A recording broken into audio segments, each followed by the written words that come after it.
নমস্কার বন্ধুরা, জয় শ্রী রাধে। অমৃত যোগ চ্যানেলে আপনাদের সবাইকে স্বাগত জানাই। আজ আমরা আলোচনা করতে চলেছি মকর রাশি অক্টোবর 2025-এর রাশিফল নিয়ে। সব বিষয়ে ডিটেলসে আলোচনা করতে চলেছি। আপনাদের শরীর স্বাস্থ্য, পড়াশোনা, প্রেম, দাম্পত্য জীবন, চাকরি, ব্যবসা এবং ভাগ্য কেমন যেতে চলেছে। এর আগে অনুরোধ করব ভিডিওটিকে শেষ পর্যন্ত দেখার, যাতে কোনো বিষয়ে বাদ না পড়ে যায়।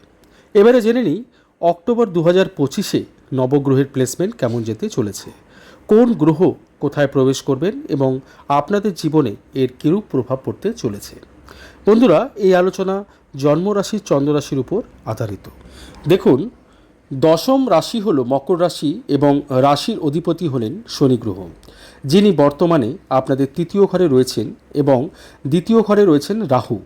ষষ্ঠ ঘরে বৃহস্পতি রয়েছেন, কেতু ও শুক্র রয়েছেন অষ্টমে, নবমে অবস্থিত আছেন বুধ এবং সূর্য, দশমে অবস্থান করছেন মঙ্গল।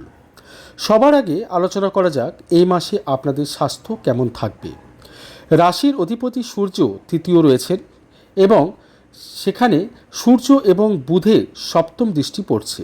বর্তমানে শনিদেব বক্রী অবস্থায় রয়েছেন এবং পুরো অক্টোবর মাসে তিনি বক্রী থাকছেন এবং নভেম্বরে গিয়ে তিনি মার্গী হবেন। এর জন্য আপনাদের ইমিউনিটি কিছুটা দুর্বল থাকতে পারে। ছোট ছোট সমস্যা যেমন সর্দি কাশি বা বাইরের খাবার খেয়ে পেটের কোনো সমস্যা, গ্যাস, অম্বল ইত্যাদি দেখা দিতে পারে। তাই যতটা সম্ভব বাইরের খাবার এড়িয়ে চলার চেষ্টা করবেন। এবারে আলোচনা করব আপনাদের এডুকেশন নিয়ে। পঞ্চম ঘরের অধিপতি শুক্র অবস্থান করছেন অষ্টম ঘরে এবং 9 অক্টোবর তিনি প্রবেশ করবেন নবম ঘরে। অষ্টম ঘরকে খুব একটা শুভ বলা যায় না, তাই শুক্র যখন আপনাদের নবমে প্রবেশ করবেন 9 অক্টোবরের পর থেকে শুভ ফল আশা করতে পারেন।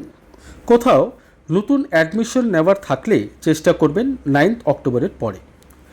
এখন দেখে নেওয়া যাক এই মাসে প্রেমের সম্পর্ক কেমন থাকবে। এখানে শুক্র এবং শনির মাঝে ষড়াষ্টক যোগের সৃষ্টি হয়েছে।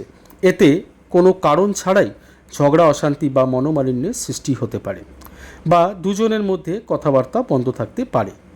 তবে 9 অক্টোবরের আগে পর্যন্ত এই যোগ থাকছে, তাই মনে রাখবেন নিজের বাণীর উপর কন্ট্রোল রাখার চেষ্টা করবেন এবং ছোট ছোট বিষয়ে ধৈর্য হারাবেন না। কিন্তু 9 অক্টোবরের পর শুক্র যখন নবমে প্রবেশ করবেন এবং শনির উপর দৃষ্টি দেবেন, তখন থেকে ভুল বোঝাবুঝি যেগুলো হয়েছিল সেগুলো বুঝতে পারবেন এবং সব সমস্যাগুলো সমাধান হতে থাকবে। অর্থাৎ বলা যাচ্ছে 9 অক্টোবরের পর থেকে আপনাদের প্রেমের সম্পর্ক ভালো যেতে চলেছে। বৈবাহিক জীবনের বিষয়ে বলতে গেলে সপ্তমের অধিপতি হলেন চন্দ্র। 19 অক্টোবরের পর বৃহস্পতি প্রবেশ করবেন সপ্তমে 12 বছর পর। যদিও কিছুদিনের জন্যই এখানে তিনি থাকবেন, যারা আনম্যারিড আছেন তাদের জন্য 19 অক্টোবরের পরের সময় আপনাদের বিবাহের সম্বন্ধ ঠিক হতে পারে। আগামী 2 থেকে 3 মাস পর্যন্ত অনুকূল পরিস্থিতি আনম্যারিডদের জন্য থাকতে চলেছে। এছাড়াও যারা বিবাহিত তাদের কথা বলতে গেলে 19 অক্টোবরের পর থেকে মতানৈক্য থেকে থাকলে তা দূর হবে এবং যদি ফ্যামিলি প্ল্যানিং করতে চান তাহলে 19 অক্টোবরের পর থেকে পজিটিভ রেজাল্ট আশা করতে পারেন। এবারে দেখে নেওয়া যাক অক্টোবর মাসে আপনাদের ব্যবসা কেমন থাকবে। দেখুন, বুধ আপনাদের কেন্দ্রে রয়েছেন এবং শুক্র ত্রিকোণে প্রবেশ করবেন, আবার মঙ্গল কেন্দ্রে রয়েছেন, সেই সাথে সূর্য কেন্দ্রে চলে আসবেন। এই সব গ্রহের অবস্থান দেখে বলা যাচ্ছে এই মাসে ব্যবসায় আপনারা সফলতা পাবেন এবং ভালো লাভ করতেও পারবেন। চলুন দেখে নিই এই মাসে ভাগ্যের সহায় আপনারা কতটা পেতে চলেছেন। বন্ধুরা, ভাগ্য স্থানে আপনাদের বুধ এবং সূর্য বিরাজমান রয়েছেন। ভাগ্যের অধিপতি বুধ বর্তমানে ভাগ্যস্থানে রয়েছেন এবং 3 অক্টোবর তিনি দশমে প্রবেশ করবেন। সেই সাথে ত্রিকোণের সম্পর্ক কেন্দ্রের সাথে হবে, যা ভাগ্যের দিক থেকে শুভ বলা যাচ্ছে। অর্থাৎ সব দেখে বলা যাচ্ছে ভাগ্যের পুরো সাপোর্ট এই মাসে আপনারা পেতে চলেছেন। কেরিয়ারের বিষয় বলতে গেলে দশম অধিপতি শুক্র রয়েছেন অষ্টমে কেতুর সাথে।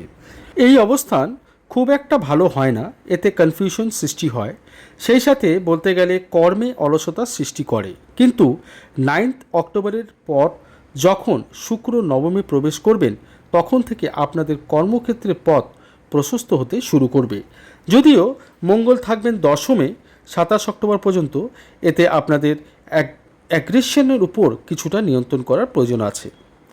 কোনো কাজে তাড়াহুড়ো করবেন না। যারা জবলেস আছেন 19 অক্টোবরের পর চাকরির সম্ভাবনা দেখা যাচ্ছে। রেমেডি বিষয়ে বলতে গেলে শনিবার কালো তিল মন্দিরে দান করতে পারেন, হনুমান চালিসার পাঠ করতে পারেন এবং গোমাতার সেবা করতে পারেন। তাহলে আজকের এই আলোচনা এখানেই সমাপ্ত করছি। যদি আমার বোঝানো আপনাদের ভালো লেগে থাকে তাহলে অবশ্যই লাইক এবং কমেন্ট করবেন। নতুন বন্ধু হয়ে থাকলে চ্যানেলটিকে সাবস্ক্রাইব করতে ভুলবেন না। আপনারা সবাই ভালো থাকুন, সুস্থ থাকুন। ধন্যবাদ।